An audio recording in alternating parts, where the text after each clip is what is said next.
Komisi Informasi Pusat atau KIP secara resmi mengabulkan permohonan sengketa yang diajukan oleh pengamat kebijakan publik Bonatua Silalahi terkait keterbukaan informasi ijazah Presiden ke-7 RI Joko Widodo. Dengan putusan ini KPU RI harus menyerahkan salinan ijazah Jokowi yang selama ini menjadi perdebatan publik.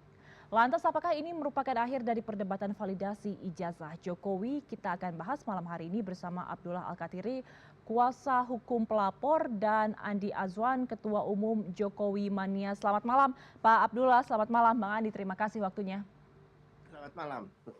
Baik. Malam, baik, saya disclaimer dulu ya. Ya. Ketua Umum Jokman Nusantara Bersatu. Oke, Jokman Nusantara Bersatu. Siap, terima kasih atas informasinya Bang Andi. Saya langsung ingin ke Pak Abdullah terlebih dahulu. Pak Abdullah, ini kan terkait dengan putusan KIP ya yang memerintahkan KPU membuka 9 informasi yang selama ini ditutupi terkait dengan ijazah Presiden ke-7 RI Joko Widodo. Ini kan berarti sesuai ya dengan tuntutan dari klien Anda. Anda puas dengan hasil putusan ini? Ya pada prinsipnya kita ajukan ini ya memang kita untuk mendapatkan informasi yang lengkap. Ya kan? Karena memang sebelumnya kami itu mendapatkan informasi dari KPU. Sebelumnya kita mengajukan ke PPID ya, PPID KPU. Akhirnya kita dapat jawaban setelah kita waktu itu ada keberatan kami ke atasannya. Hanya kami diundang dan diberikanlah ijazah itu. Fotokopi ya, salinan ijazah itu. Tapi yang membuat kami sampai mengajukan ke KIP ini, karena di salinan ijazah itu banyak yang ditutupin, maksudnya dihitamkan lah istilahnya. Ya, dihitamkan, ada 9 poin waktu itu. Oke. Nah, itulah yang salah satu yang kita lakukan. Kami sebagai kuasa hukum Bonatua bersama beliau, kita ajukan untuk dibuka 9 poin ini. Dan ijazah yang kami laksanakan, apa saja Pak yang harus dibuka berarti? Itu bukan hanya ijazah yang 2019 sampai 2024, tapi juga sebelumnya. Oke. Jadi 2 periode kan, 2014 ya kan, sampai 2019, kemudian 2019 sampai 2024. Tapi yang diberikan awal pada kami itu hanya satu, yaitu yang terakhir, yang 2019.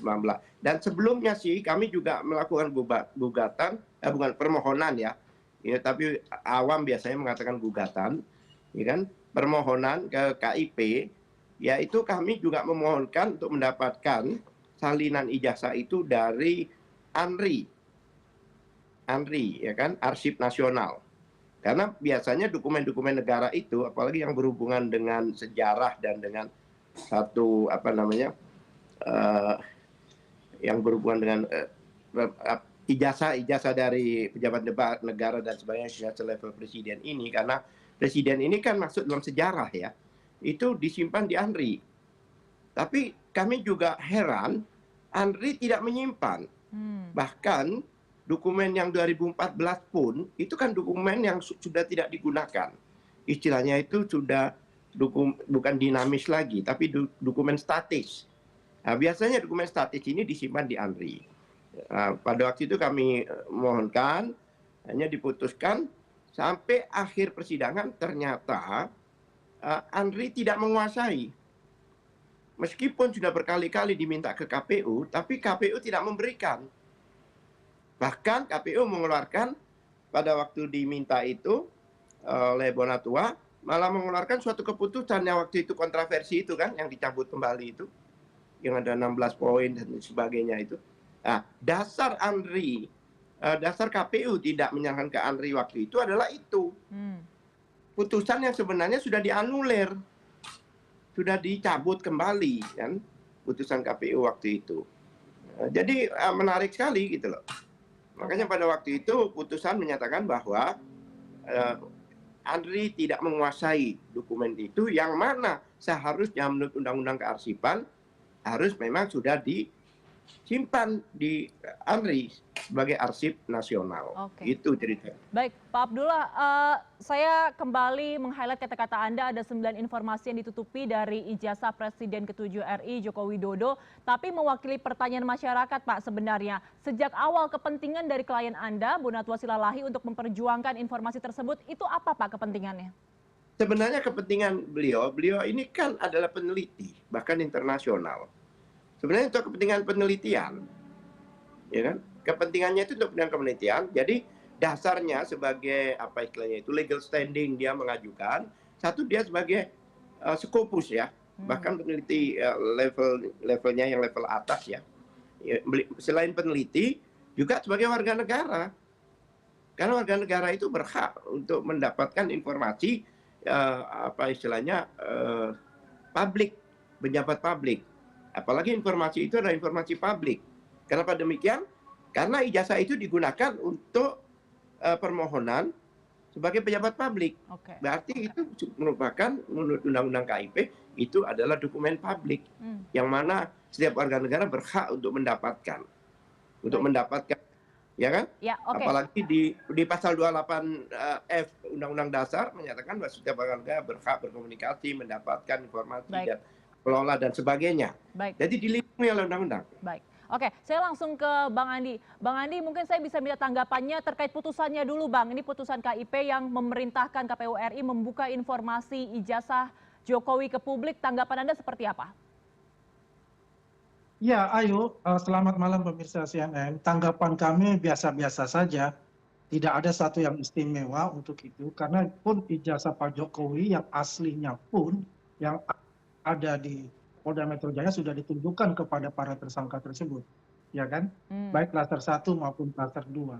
Apapun putusan yang dilakukan oleh KIP itu kan mengacu pada konsep dari administrasi, ya, yang dituduh itu kan adalah KPU. Ya, objeknya aja adalah ijazah Pak Jokowi yang digunakan pada saat beliau mencalonkan, baik di Solo, Jakarta maupun di pusat, ya. Jadi adalah fotokopi ijazah yang dilegalisir. Ya, kalau mereka mengatakan bahwasannya fotokopi ijazahnya itu yang ada dihitamkan dan sebagainya, itu ya mereka ingin membuka apa sih di dalamnya itu, siapa sih yang melegalisir. Itu monggo-monggo saja gitu, nggak ada masalah buat kita ya, terutama untuk Pak Jokowi gitu. Karena ijazah aslinya kan sudah ditunjukkan untuk itu. Ya, sudah disita juga oleh Polda Metro Jaya yang nanti akan dibawa sebagai bahan materi primer di persidangan nantinya. Sedangkan yang klaster 2 ini kan sudah masuk, artinya ke tahap 1 ya kan, dipelajarilah nanti sama jaksa penuntut ya, yang tinggal bagaimana apakah ini P21 atau P19. Dan juga kan kalau kita mendengarkan minggu depan ini kan juga sudah ada untuk yang klaster 1 ya, untuk diperiksa kembali. Tapi hubungannya dengan KIP ini nggak ada masalah buat kita gitu loh, untuk KIP ini. Ya, apapun itu keputusannya. Dan saya dengarkan hari ini katanya juga KPU kan akan mengajukan banding untuk itu kan. Ya, sah-sah saja, silakan saja karena ini adalah hal yang administratif. Begitu Ayu. Oke, jadi dari Bang Andi sendiri ini mendukung saja kalau ijazah Pak Jokowi dipublikasikan seluruhnya termasuk 9 hal yang tadi ditutupi ini yang dipermasalahkan oleh tadi Pak Abdullah. Ini saya. Yang penting begini, apapun keputusan. Oh, ini saya. Oh iya, untuk Bang Andi. Oke. Jadi apapun itu keputusan yang sudah ditetapkan oleh KIP ini kan belum ini semua kan diajukan banding oleh KPU untuk itu. Ya kita lihat aja seperti apa gitu kan hasilnya gitu. Ya.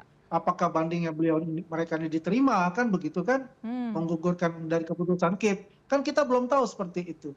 Yang jelas apa yang telah diputuskan oleh KIP itu ya kita terima kan, itu kan suatu proses ya yang terbuka ya. Ya ada anak bangsa yang mau melakukan itu. Tapi menurut saya agak menarik buat saya ya kalau kita tahu lah ini seperti bagi-bagi tugas lah ya. Ya Bu Natwa untuk menyelidiki untuk KIP maupun dengan Andri yang lainnya dengan Perdata yang di Solo, CLS gitu, yang satunya lagi bagi-bagi tugas lah di grup ini gitu. Bagi-bagi tugas untuk Jadi apa, yang Bang intinya Andi? adalah, kenapa? Bagi-bagi tugas untuk apa? Nah ini kan satu perahu semua. Oke. Selama ini kan Bonatua kan selalu kan bersama-sama dengan teroris ini kan, Tifa, Roy dan Rismond ini gitu. Ya sama aja kalau berdalih bahwa itu adalah warga negara, iya beliau adalah warga negara. Beliau mengatakan bahwa ini saya peneliti, iya. Tapi kan konsepnya pada dasarnya kita melihat, ya apa yang dilakukan ini kan tercermin dalam satu perahu yang merupakan mempunyai tugas-tugas masing-masing gitu loh. Oke. Begitu Ayu. Oke, saya langsung minta tanggapan dari Ya. Pak Abdullah. Pak Abdullah, kalau menurut Bang Jadi Andi tadi ini bagi-bagi tugas benar atau tidak, Pak? sebelumnya saya juga keberatan ya dikatakan bagi tugas karena Bonatua dengan RRT dan sebenarnya tidak ada hubungan. Kebetulan aja lawyernya sama karena kami sebagai lawyer ini profesional, Pak. Siapapun juga akan menggunakan kami ya kami siap. Itu secara undang-undang. Mungkin itulah yang disimpulkan oleh Andi bahwa seolah-olah kita ini satu kesatuan karena lawyernya sama. Tidak. Jelas Bonatua ini dasarnya adalah penelitian. Kemudian yang diteliti ini dan yang didapatkan ini dokumen publik. Dia katakan siapapun juga berhak untuk mendapatkan dokumen ini meskipun dari pihak Bang Andi lah, Mas Andi lah, atau dalam pihak Jokowi lah. Siapapun juga berhak untuk menggunakan dokumen ini. Karena dokumen ini adalah dokumen publik. Jadi kalau dibilang dalam perahu, sama-sama satu perahu dan sebagainya itu tidak benar. Itu suatu tuduhan yang tidak mendasar. Karena saya adalah pelaku dan saya tahu persis dan saya membela bersama kawan-kawan itu coba mendampingi Bonatua ini sebagai profesional advokat yang mana kami diatur oleh undang-undang bahwa kami juga tidak bisa menolak siapapun juga yang meminta bantuan kami sebagai advokat. Itu jadi nggak ada hubungan sama itu, kebetulan sekali gitu. Oke. Ya kan? Bonatua ini kan peneliti itu jelas karena kalau dia itu memang peneliti ijazah pejabat dari sebelumnya. Kalau seandainya dia membutuhkan apa ya data primer gitu loh agar penelitiannya ini tidak dipertanyakan, tidak zong. Itu jadi tidak benar. Kemudian Andi tadi juga menyinggung soal gelar perkara. Gelar perkara itu saya ikut, bahkan Mas Andi nggak ikut, saya ikut. Nah, kami itu sampai detik ini tidak sepakat dengan ijazah yang ditunjukkan itu, apalagi kemarin terbukti dari angkatan yang sama itu banyak tidak ada.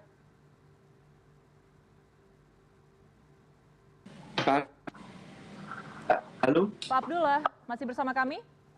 Enggak, tiba-tiba terputus. Ya, jadi begini, kemarin itu juga ditemukan, kami kan juga punya data-data ijazah-ijazah bahkan asli dari angkatan yang sama. Nah, kemarin dikonfirmasikan, ya materainya aja beda. Pada angkatan 85 itu materainya itu berwarna merah, agak oranye gitu. Ya, dan itu 500.000. Tapi izin saya jawab itu ya. Hijau. Sebentar. Kemudian di dalam stempel itu ada embossnya yang pada waktu ditunjukkan di gelar perkara itu tidak ada. Makanya pada waktu gelar perkara itu bukan membuat kita puas dengan ditunjukkan, malah kami tambah yakin bahwa ijazah itu adalah palsu. Oke. Itu. Baik. Saya langsung ke Bang Andi. Bang Andi, sepertinya Anda sudah tidak sabar menanggapinya. Tadi dibilang tidak ada bagi-bagi tugas, tidak ada kejanggalan, silakan. Saya akan menanggapi biar publik mengetahui bahwasanya tahun 1985 itu memang ada 2 meterai. Ya, 4 gelombang wisuda di Universitas Gadjah Mada pada tahun 1985. Gelombang pertama itu bulan Februari, itu bukan angkatan Pak Jokowi tapi angkatan yang di atas Pak Jokowi. Angkatan berapa? 79, 78, 77, 76. Ya, itu tidak ada sama sekali. Nah, kemudian yang kedua, itu gelombang kedua itu di bulan Mei. Ada 3 angkatan Pak Jokowi. Ya, ada Mas Iswayudi, Mas Sandiono dan almarhum Ibu Andini. 3 orang yang lulus 4,5 tahun, meterannya itu warna merah. Ya. Kemudian untuk yang gelombang ketiga adalah bulan Agustus, ada 3 orang lagi. Pak Wiryono, Mas Sigit, ya satu lagi saya lupa. Itu meterannya warna hijau. Kemudian untuk Pak Jokowi ada 14 orang, termasuk Pak Jokowi di sana. Ya, ada Pronojiwo dan sebagainya. Itu meterannya warna hijau. Jadi tidak semua pada tahun 85 itu ada meterannya warna merah. Dan saya itu mempunyai semua fotokopi ya, baik yang merah maupun yang hijau meterannya itu dari teman-teman Pak Jokowi. Itu jelas sama sekali biar tidak bias infonya untuk itu, ya. Karena yang dikatakan oleh Roy Suryo dan kawan-kawan itu adalah scan ijazah tapi di blur, tidak ada namanya, hanya fotonya juga di blur dan semuanya di blur. Ketika saya katakan apakah ini angkatan Pak Jokowi, karena kalau yang merah ada 3 di saya punya semuanya, tapi dia tidak bisa memberikan. Dan itu katakan bahwa itu memang angkatannya di atas Pak Jokowi. Jadi ini sudah jelas dia tidak ada namanya disinformasi mengenai meterai yang dikatakan merah, meterai yang dikatakan hijau. Setelah 1986 tidak ada lagi meterai di dalam ijazah. Begitu Bu Ayu. Oke, saya langsung kembalikan ke Pak Abdullah. Pak Abdullah, tadi Iya. sudah diklarifikasi oleh Bang Andi. Bagaimana tentang meterai itu? Loh, mana mungkin ya materai pada tahun yang sama berbeda. Ini bukan masalah hanya warna, tapi nilainya juga berbeda. 100 sama 500. Kenapa harus berbeda dalam angkatan yang sama? Ini sesuatu yang tidak masuk akal. Nah, inilah yang akan kami buktikan bahwa kejanggalan seperti ini. Dan juga jangan lupa, di tanda tangan rektor itu ada emboss. Ada kunci di situ, menonjol. Pada waktu di Barreskrim ditunjukkan pada kami, tidak ada itu. Itu asli itu yang ditunjukkan sebagai komparasi di Pengadilan Solo itu. Dari beberapa, bukan satu, beberapa itu. Ada embossnya yang mengunci tanda tangan itu. Pada waktu di situ tidak ada yang menonjol, itu tidak ada. Satu. Makanya dengan adanya gelar kemarin itu malah meyakinkan kami, bukan meyakinkan dalam arti kami menganggap oh ini ijazah ini oh ternyata benar. Oh tidak. Bahkan kami yakin dugaan kepalsuan ijazah tersebut. Makanya bukan hanya faktor itu saja. Karena banyak faktor. Apalagi sekarang sudah di Pak Abdullah? ya. Oke, mohon maaf Ya. terputus, silakan. Ada yang masih mau disampaikan? Nanti saya jawab Ya ya. itu artinya ini ya apa yang kami sebagai komparasi di Solo pada itu banyak perbedaannya. Oke. Di antaranya bukan hanya materai, tapi juga emboss itu suatu stempel tanda tangan itu ada embossnya ternyata menonjol untuk mengunci di situ. Pada waktu kami lihat tidak ada. Makanya dengan gelar perkara kami yakin bahwa ijazah itu memang benar-benar palsu. Oke, baik. Kalau memang ijazah yang ditunjukkan dan Baik. ijazah itu tidak sama antara yang di KPU, adalah di Boleh saya tadi, sebelum ini. ada yang satunya lagi di yang itu beda semuanya, Mbak. Oke. Kalau memang sesuatu itu yang sama, pasti sama. Ini kok bisa beda? Jika 2, 3 beda, berarti ada yang palsu di situ. Oke. Kita Berarti sudah menangkap. atau palsu semua kan? Kita sudah menangkap poinnya. Saya langsung lagi ke Bang Andi. Bang Andi bisa ditanggapi tadi satu persatu dari mulai nominal materai, kemudian dari embossnya itu berbeda. Bagaimana Anda menjelaskan ini? Jadi saya kembali lagi, waktu itu ada saksi pelapor kami namanya Pak Lecumanan di klaster kedua. Bang Al-Katiri ada di sana juga. Bang Al-Katiri mengatakan insaf gitu loh. Ya, artinya begini, itu mereka sudah pada lihat, ya, ada embossnya, ada lintasan merah di jas, kemudian ada watermarknya di ijazah waktu gelar perkara tersebut.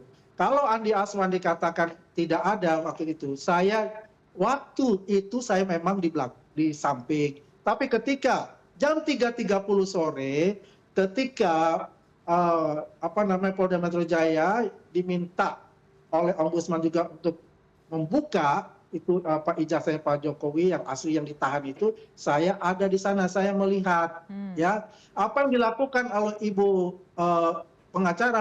pengacaranya Bang Egy Sujana, Ibu Neti itu, dia memang saya lihat di sampingnya dengan Rizal Fadila, dengan Ibu Kurnia gitu, dia pegang. Karena itu kan kertasnya plastiknya tipis, dan dia bilang kok, ini ada loh lintasannya, ada watermarknya tuh, ada embossnya kayak gitu. Kalau misalnya, kalau kita katakan adalah bahwasannya, tadi Bang Al-Katiri mengatakan itu kan haknya beliau ya, karena beliaulah sebagai pengacara dari teroris ini gitu. Itu nggak masalah buat kita untuk itu. Tapi yang jelas kalau dikatakan ya membedah secara saintifik aja ya, itu dengan menggunakan teknologi open source software aja kita bisa membuka. Oke. Di situ ada watermark, di situ ada bisa embossnya, di situ ada lintasan merahnya gitu loh. Jadi itu buat saya nonsens kalau kita bicara itu nanti ketemu di pengadilan, dibuka itu semua termasuk 700 barang bukti ya yang penguat dari itu. Intinya adalah masing-masing mempunyai pendapat masing-masing, ya kan, mempertahankan pendapat masing-masing. Yang jelas nanti itu kalau sudah masuk ke P21 ya kita taruhlah di pengadilan. Begitu. Baik, kita akan menunggu apakah nanti ijazah Pak Jokowi akan benar-benar begini Pak, saya akan tanggapi ini menarik. Boleh sedikit saja Pak, kita sudah kehabisan waktu, silakan. Saya artinya menolak dan tidak sepakat dengan Andi katakan karena dia tidak ikut melihat. Baik gelar pertama, kedua itu tidak ada. Dia tadi bicara saya di lorong. Saya ada Mbak Mas Alkatiri saya lihat, saya di samping, di belakang itu, di samping itu. Saya ada di sana gitu loh. Baik gelar pertama di sana saya lihat di mana posisi Ibu Neti juga saya lihat. Saya langsung di meja itu saya dekat kurang dari ya, saya meter lihat dari kok. sana. Ya kalau saya ditanyakan itu saya tahu Neti. itu jatuh. Apa hubungannya Anda dengan Bu Neti? Faktanya Anda tidak ada dan Anda tidak melihat. Loh, faktanya bagaimana saya tidak ada? Dan kemudian Anda katakan P21. Dengan kuasa hukum Pak Jokowi di situ, saya dengan nggak bisa. Mas Yaakob, saya di belakangnya Mas Yaakob. Katanya. Gitu. Jadi Anda jangan mengatakan bahwa saya tidak di sana.